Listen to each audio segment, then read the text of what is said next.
안녕하세요. 저는 이번 세션에서 eBPF 도구를 이용해 고 애플리케이션을 추적하는 방법에 대해서 기존에 알고 있던 방법과 최근에 새롭게 알게 된 방법을 공유하는 시간을 가지려고 합니다. 저는 이제 라인플러스에서 고성능 워크로드 실행을 위한 쿠버네티스 기반 플랫폼 관리 그리고 오퍼레이터 개발 업무를 진행을 하고 있습니다. 물론 고로 다 개발을 하고 있고요. 오늘 다룰 내용은 eBPF 자체에 대한 소개가 약간 있어요. 이게 뭐 eBPF를 전문적으로 다루는 세션이 아니다 보니 이걸 처음 접하는 분들도 분명히 있을 거라고 생각이 돼서 앞부분에는 eBPF에 대해서 이게 뭔가 소개하는 세션을 좀 소개하는 시간을 가질 거고요. 이후에는 BPF 트레이스라는 도구를 소개할 겁니다. 여기서는 좀 더 사용하기 편한 형태의 도구고 BPF를 이용한 프로그래밍 자체를 다루지는 않을 거예요. 추적을 하는 게 목표이기 때문에 BPF 트레이스에 대해서 다루는 시간이 있습니다. 그리고 이 도구를 이용해 실제 고 애플리케이션을 어떻게 추적하는지 그것에 대해서 다루는 내용을 후반부에 같이 공유를 해보도록 하겠습니다. 먼저 eBPF 기술에 대해서 좀 소개를 하는 시간을 가져볼게요. eBPF 기술을 간략하게 정의하면 운영체제의 기능을 확장하는 프로그래밍 언어와 런타임 이렇게 크게 두 가지로 나눌 수가 있습니다. 다른 개념과 좀 비교를 해서 설명을 해볼게요. 저희 커널 개발자들이 사용할 수 있는 자바스크립트 혹은 루아 스크립트라고 생각하면 조금 이해가 쉽지 않을까 생각해서 이렇게 넣어봤고요. 이게 무슨 얘기냐면 자바스크립트는 웹브라우저 안에서 작동하면서 그 웹사이트의 기능을 확장할 수 있게 해주잖아요. 루아 스크립트도 단독으로 사용되는 경우가 그렇게 많지는 않을 거예요. 보통은 다른 프로그램의 내부에서 그 프로그램이 미처 다루지 못했던 여러 가지 기능을 추가할 수 있게 해주잖아요. eBPF 또한 비슷한 형태의 컨셉을 가지고 있다고 생각해 주시면 좋을 것 같아요. 그래서 좀 더 명확하게 자바스크립트가 HTML 페이지 안에 구동되죠. 브라우저가 실행을 시켜줍니다. 그래서 서브밋 버튼을 누르면 자바스크립트가 실행이 돼서 뭔가 여러 가지 작업을 할 거예요. 오른쪽은 이제 커널 함수 execv라는 함수를 호출했을 때 그 해당 함수를 이용해서 뭔가 작업을 할 거잖아요. eBPF 프로그램 그 사이에 낑겨 들어가서 뭐 카운트를 샌다던가 무슨 집계를 한다던가 히스토그램 데이터를 추적한다든가 그런 식으로 동작을 하게 되어 있습니다. 그래서 뭐 서로 실제로 실행되는 곳은 달라요. 왼쪽은 어플리케이션 레벨이고 오른쪽은 커널 레벨인데 컨셉은 비슷하다라고 생각해 주시면 좀 더 이해가 쉬울 것 같습니다. 네, eBPF 프로그램의 특징은 일단 커널에서 실행이 돼요. 운영체제 안에서 실행이 되기 때문에 운영체제 내부 API에 접근하는 게 굉장히 자유롭습니다. 하지만 커널 내부에서 동작하는 프로그램이 뭔가 문제를 일으킨다면 커널 자체에 영향을 주잖아요. 뭐 시스템을 다운시킬 수도 있고 그렇기 때문에 여러 가지 제약사항이 정의되어 있어요. 그리고 커널 개발자들이나 혹은 커널에서 작동하는 무슨 애플리케이션을 만드는 데 특화되어 있기 때문에 쉽게 배우거나 그렇지는 또 않더라고요. 네, 저도 굉장히 어렵게 보고 있습니다. 그래서 앞에서 말했던 이 BPF는 이제 프로그래밍 언어 그리고 런타임이라고 했는데 프로그래밍 언어 측면을 살펴보자면 되게 많은 이미 C 언어를 비롯해서 되게 많은 언어에서 이 BPF 프로그램을 만들 수 있는 뭐 라이브러리, 프레임워크, 뭐 여러 가지 도구들이 이미 개발이 되어 있어요. 네, 앞에서 보면 이제 C 언어로 이걸 뭐 컴파일하고 빌드하는 과정을 거쳐서 eBPF 프로그램을 만들 수도 있고요. 고에도 당연히 있고요. 러스트, 뭐 C++, BCC 툴스라는 것도 있어서 좀 더 쉽게 BPF 프로그램을 개발할 수가 있습니다. 네, 앞에서 말했던 eBPF 프로그래밍 그리고 다음은 런타임인데요. 런타임은 사용자가 작성한 eBPF 프로그램이 올바르게 작동하는지 검증하는 베리파이어와 또 성능 커널 내부에서 작동하는 앤데 1초에도 뭐 굉장히 많은 호출이 있을 수 있거든요. 그렇기 때문에 JIT 컴파일러가 같이 들어있고요. 사용자가 eBPF 프로그램을 만들어서 올리면 이제 베리파이어가 이게 커널에 영향을 주지 않는지 여러 가지를 테스트를 합니다. 그리고 실행을 시작할 때 JIT 컴파일러가 좀 더 빠르게 작동할 수 있도록 변환을 하는 과정을 거쳐서 eBPF 프로그램이 실제 커널에서 시작하게 됩니다. 네, 이 정도가 앞에서 이제 eBPF가 뭐 이 정도라고 생각을 해주시면 될 것 같아요. 뭐 저희가 지금 eBPF 프로그래밍에 대해서 엄청 자세하게 다룰 건 아니라서 이 정도로 하고 eBPF 기술을 이용한 애플리케이션이 뭐가 있는지 조금 추가를 해봤어요. 뭐 주로 네트워크 그리고 뭐 보안 관련된 이런 애플리케이션들이 이미 굉장히 많이 사용이 되고 있습니다. 이 애플리케이션 목록은 다 ebpf.io 홈페이지에 가면 확인을 하실 수가 있고요. 네, 이렇게 되게 많아요. 뭐 픽시 이런 것들을 이용해서 쿠버네티스 환경에서 애플리케이션들 사이에 주고받는 여러 가지 데이터를 살펴보는 것도 가능합니다. 네, 그리고 이제 저희는 이제 eBPF 자체를 다루는 게 아니고 추적을 하기 위해 eBPF를 사용할 거기 때문에 eBPF에서 그럼 필요한 최소한의 개념이 또 필요해요. 그래서 이벤트 소스에 대해서 좀 다룰 예정입니다. 네, 잘 보이실, 네, 좀 작네요. 생각보다 내용이 작은데 이 화면은 뭐냐면 운영체제 안에서 각각의 팟 부분이 있고 이 부분에 있는 내용을 추적하기 위해 어떤 프로브를 사용할 수 있는지가 정리되어 있는 화면입니다.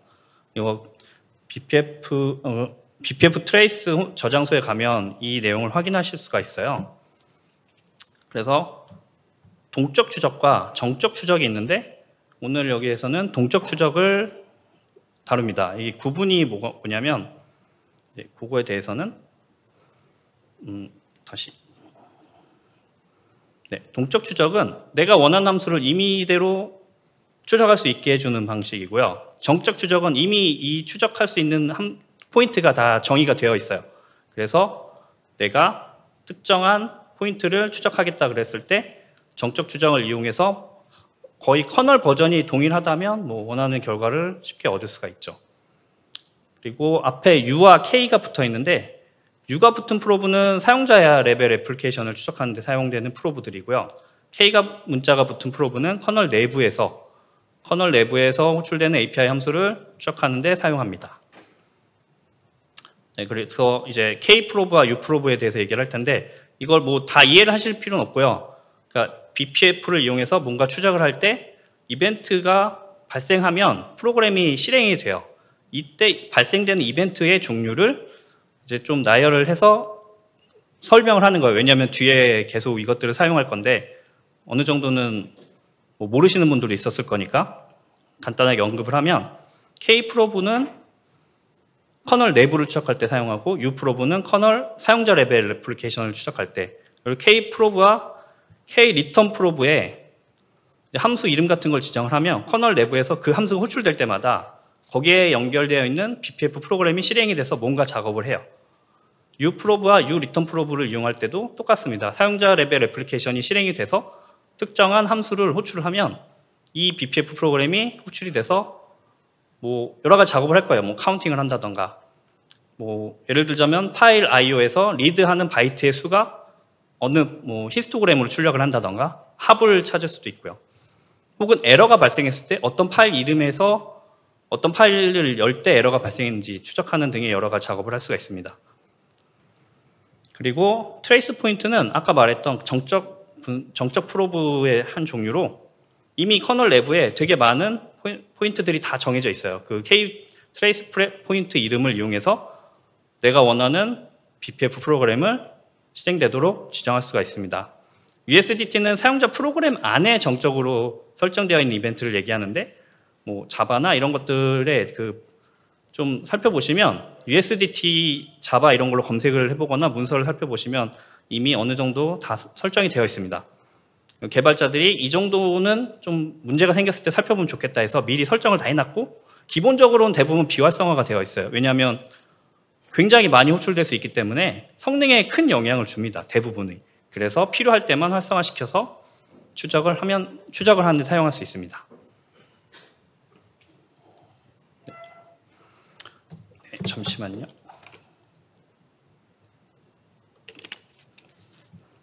네, 저기까지 이제 BPF 프로그램이 이제 BPF에 대한 컨셉, 그리고 뭐 기본적인 개념, 이벤트에 대해서 좀 간략하게 살펴봤어요.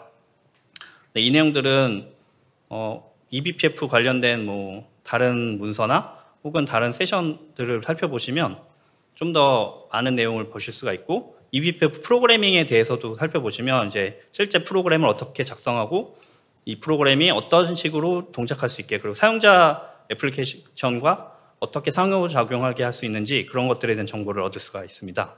여기서는 이제 추적을 할 거고 고급 어플리케이션을 추적하는 용도로만 사용할 거기 때문에 뭐 BPF 자체에 대한 내용은 여기까지 다룰 거고요. 실제로 추적을 할 때 사용할 BPF 트레이스 프로그램에 대해서 이제 알아볼 예정입니다. BPF 트레이스는 eBPF와 BCC 기반 오픈소스 트레이싱 도구이고요.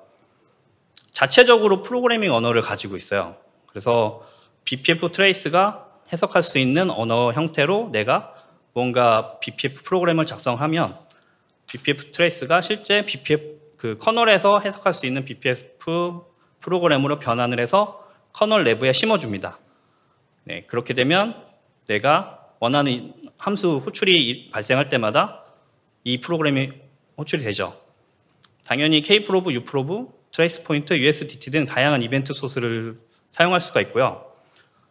이 좀 쓰기 편한 게 히스토그램이나 히트맵 등의 다양한 출력을 지원을 해줘요. 그래서 이런 것들을 위해서 뭐 내가 코드를 더 작성해야 되거나 그런 것들은 없고, 변수에다가 카운트를 계속 누적한다던가 읽은 바이트 수를 계속 누적을 시키면 알아서 히스토그램 형태로 출력을 해서 쉽게 살펴볼 수가 있습니다.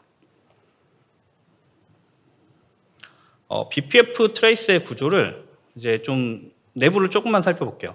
일단 내가 작성한 프로그램을 분석하는 프론트엔드와 그렇게 분석된 언어를 이용해서 BPF 바이트 코드를 생성하는 백엔드로 구성이 됩니다.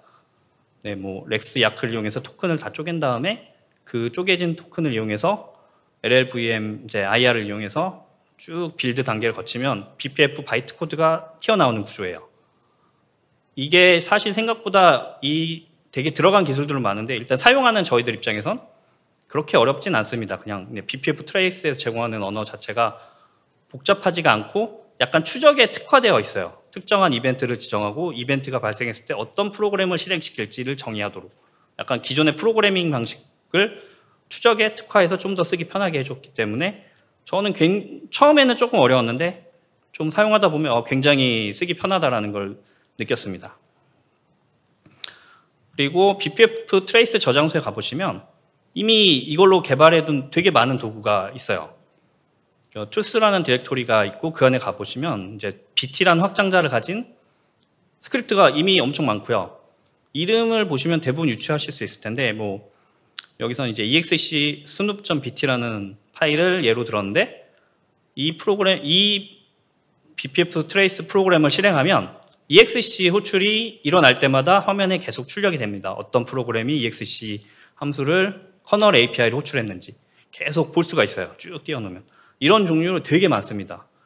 뭐 디스크 I/O에 대한 거, 뭐 네트워크에 대해서, 뭐 네트워크 포트가 열리거나 어떤 데이터가 들어오고 있는지 이런 것들을 다 확인할 수가 있어요.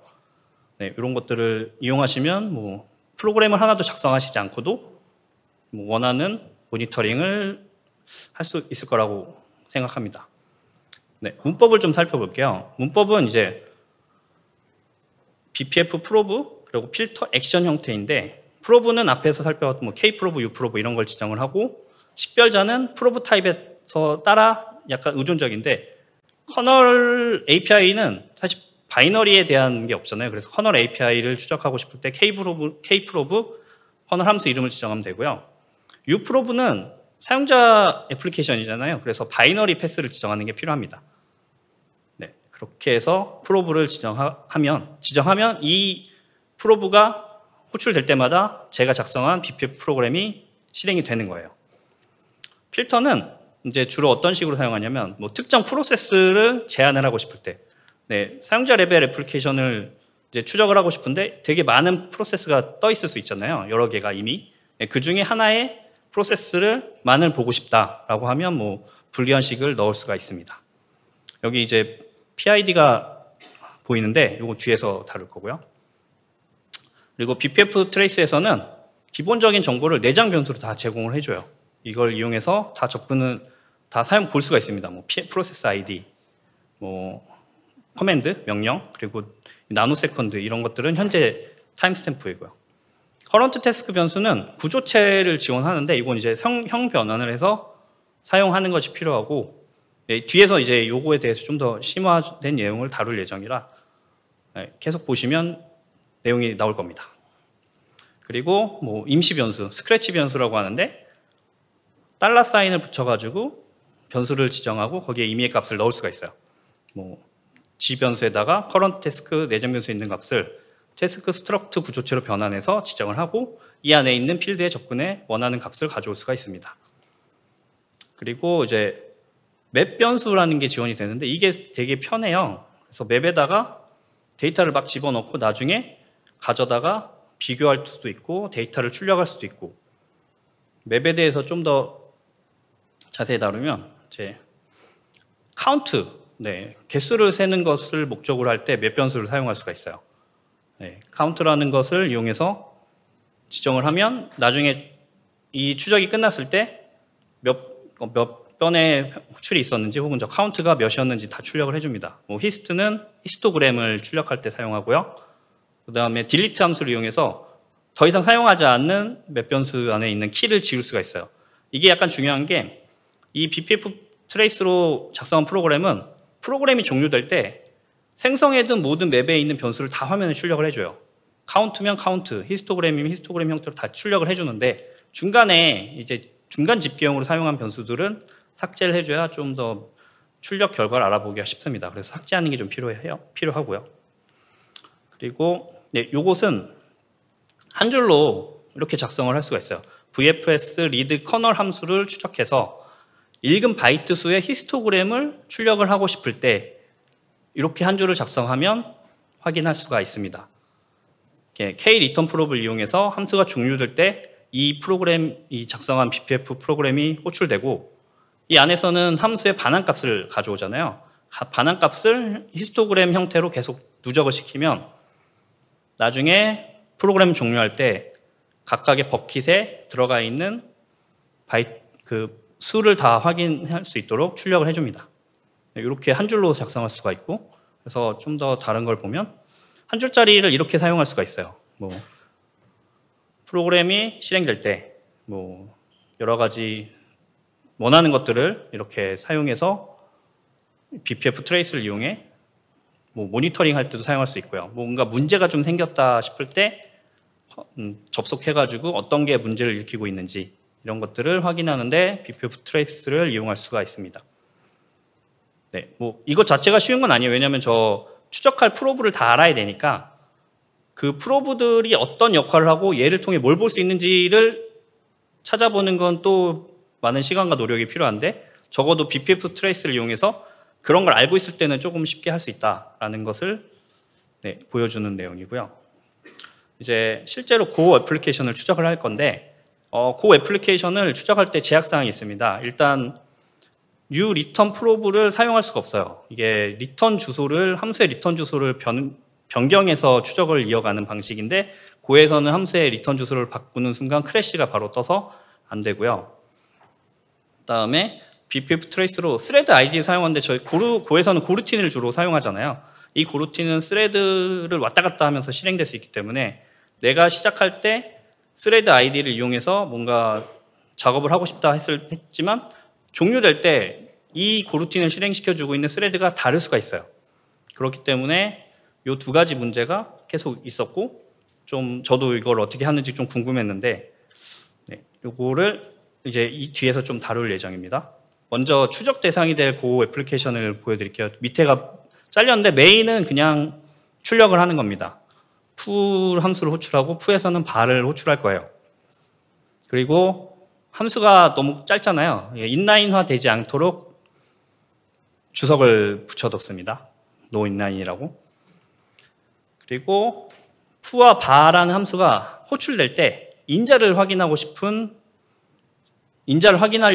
BPF 프로그램을 작성해 봤어요. 인자가 적으면 AX, BX 레지스터들을 이용해서 인자를 확인할 수가 있고요. 인자가 많으면 이제 스택을 통해서 전달되기 때문에 SARG 0, 1, 2, 3, 4 이런 이런 것들 이용해서 확인하는 것이 가능합니다. 네, 그렇게 막 이제 레지스터 들어가니까 이거는 이제 좀 어려울 수 있는데 어쨌든 이런 형태로 함수의 인자를 확인할 수가 있어요. 그리고 실제로 실행을 할 때는 터미널 한쪽에서는 이 트레이스 프로그램을 실행시키고 다른 터미널에서 추적이 되는 프로그램을 실행을 합니다. 그러면 왼쪽에서 그 추적되는 결과가 화면에 계속 출력이 돼요. 네, 오른쪽에 프로그램을 실행하면 계속 출력이 됩니다. 그리고 함수의 반환 지점을 좀 찾고 싶은데요. 반환 지점은 아까 말한 것처럼 uReturnProbe를 사용할 수는 없어요. 함수의 반환 주소를 바꾸는 순간 그대로 종료를 시켜버리고, 사실 이거는 그 안정성을 위해서는 당연한 방법이라고 저는 생각을 하고요. 그러면 어떻게 하냐면 uProbe에다가 리턴하는 어드레스를 넣어서 추적하는 방법을 사용할 수가 있어요. 근데 이 방법을 사용하려면 BPF 트레이스 프로그램을 다시 빌드하는 게 필요합니다. 왜냐하면 그 오프셋을 이용한 추적이 기본적으로 배포되는 버전에는 비활성화가 되어 있어요. 그래서 allow unsafe probe 기능을 넣어주고 빌드를 다시 하면 이제 오프셋을 이용해서 추적을 할 수 있고요. 그러면 오프셋을 찾아야 되잖아요. 네, 오프셋을 찾기 위해 gdb 명령을 이용해서 뭐 info functions 명령으로 그 함수들에 대한 정보를 메모리를 불러오고요. 그리고 이제 어셈블리 코드를 쫙 열어보시면 리턴 명령이 어떤 주소에서 실행되는지가 나와요. 네, 어셈블리 코드를 뭐 깊게 보실 건 아니고요. 저희는 리턴 되는 주소만 찾을 거니까 해당 주소를 확인해 둡니다. 그리고 uProbe에 리턴 주소를 넣어서 추적 포인트를 만드는 거예요. 이렇게 만들고 그다음에 함수의 반환값은 이것도 아마 적으면 레지스터를 통해서 전달해 줄 거고 많으면 이제 다른 방법을 이용할 건데 어쨌든 저희는 이 함수는 하나의 반환값만 전달하기 때문에 AX 레지스터에 반환값이 들어가 있습니다. 그래서 uProbe와 리턴 명령어의 주소를 이용해서 추적 포인트를 만들고 그 안에서 AX 레지스터의 값을 출력하는 이 BPF 트레이스 프로그램을 실행을 시키면 이제 함수가 종료될 때 반환값을 추적하는 게 가능해집니다. 네, 그래서 첫 번째 얘기했던 uReturnProbe는 약간 이런 형태로 함수의 이런 형태의 방법을 이용해 추적하는 게 가능해졌고요. 네, 아까 말했던 두 번째 문제점이 이제 스레드 아이디를 이용하는 경우에 내가 스레드 아이디 1번이 내가 함수의 시작 부분을 시작할 때는 스레드 아이디가 1이었는데 종료될 땐 스레드 아이디 2일 수가 있어요. 그럼 이 프로그램은 스레드 아이디를 몇 변수의 키 값으로 이용해서 시작하는 시각과 종료되는 시각을 가져와서 그 둘 사이의 차이를 이용해 수행 시간을 계산하는 건데 스레드 아이디가 달라질 수 있기 때문에 사실 이렇게 하면 고루틴이 굉장히 많은 프로그램에서는 함수의 수행 시간을 정확하게 알 수가 없습니다. 네, 이것 또한 아까 얘기했던 문제인데 그래서 원하는 건 고루틴의 ID 값이에요. 고 ID 값이라고 앞으로 얘기할 건데 뭐 이제 OS 스레드와 고루틴의 관계를 보시면 고루틴은 스레드를 계속 여러 개를 수행할 수 있고요. 고루틴은 여러 스레드에 걸쳐서 실행이 될 수가 있어요. 이건 정해져 있는 게 아니기 때문에 그래서 고 런타임은 각 OS 스레드가 어떤 고루틴을 실행하고 있는지 추적하는 게 당연히 필요할 거고요. 그래서 이때 런타임에 setg라는 함수가 있고 이 함수를 통해서 OS 스레드에다가 고루틴을 지정해 줄 수가 있어요. 이 함수 저도 모르고요. 사실 이거 하면서 처음 봤고 일반적인 애플리케이션 개발하시는 분들은 전혀 쓸 일이 없는 함수입니다. 그래서 이후에 나온 내용에 대해서 저도 잘 모르기 때문에 너무 그렇게 막 이해가 안 가거나 이런 거에 대해 고민하지 않으셔도 되고요. G 구조체라는 게 있고요. 이게 이제 고루틴에 대해서 여러 가지 정보가 들어가 있어요. 여기에 고 아이디가 들어가 있고 지금 원하는 건 고루틴의 아이디 값이에요. 이건 G 구조체에 있습니다.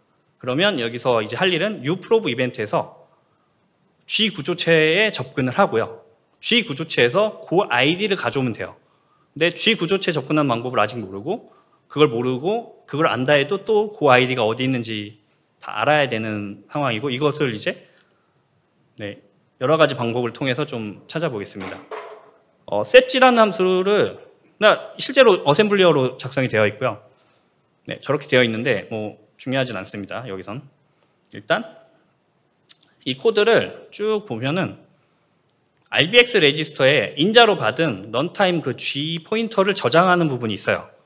그리고 이 코드를 쭉 따라가면 RBX 안에 있는 값을 FS에서 8을 뺀 포인터 위치에 저장을 하고 있어요.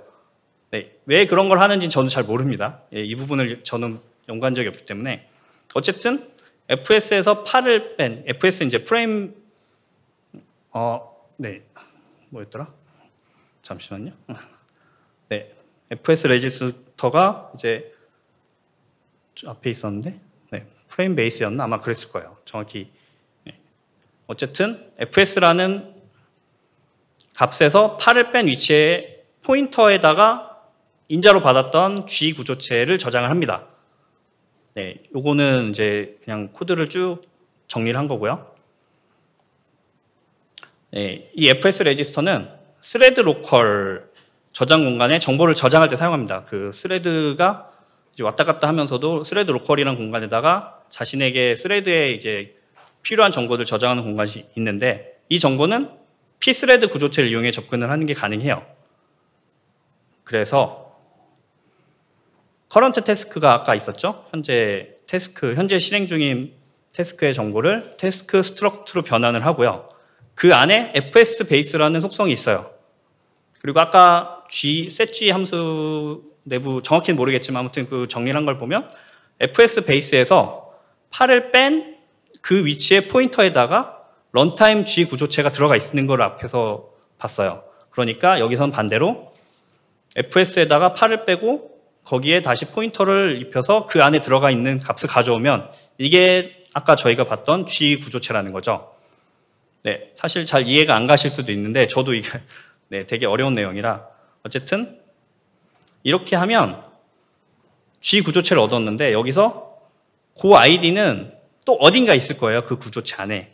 그럼 이건 어떻게 얻어내는가? PA-홀이라는 명령으로 두어프 그 파일 형식의 디버그 정보를 출력하는 게 가능하고요. 그 안에서 그 아이디 값이 어떤 오프셋을 가지고 있는지 찾을 수가 있습니다.